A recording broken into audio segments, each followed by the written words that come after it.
পটুয়াখালীর কলাপাড়ায় ২০০ টাকা লিটার দরে পেট্রোল বিক্রির দায়ে সোহেল সওদাগর নামের এক ব্যবসায়ীকে ৩০,০০০ টাকা জরিমানা করেছে ভ্রাম্যমাণ আদালত।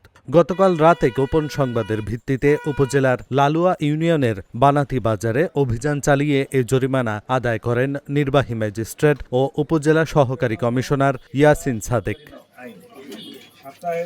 নির্বাহী ম্যাজিস্ট্রেট ইয়াসিন সাদেক বলেন, বিস্ফোরক পরিদপ্তরের লাইসেন্স না থাকা সত্ত্বেও ভ্যারাইটিজ দোকান আলফা স্টোরের মালিক বেশ কিছুদিন ধরে সরকার নির্ধারিত মূল্যের চেয়ে বেশি দামে পেট্রোল বিক্রি করে আসছিল। ভোক্তা অধিকার সংরক্ষণ আইনে তাকে জরিমানা করা হয়েছে। তেল মজুতদার ও অসাধু ব্যবসায়ীদের বিরুদ্ধে ভ্রাম্যমাণ আদালতের অভিযান অব্যাহত থাকবে।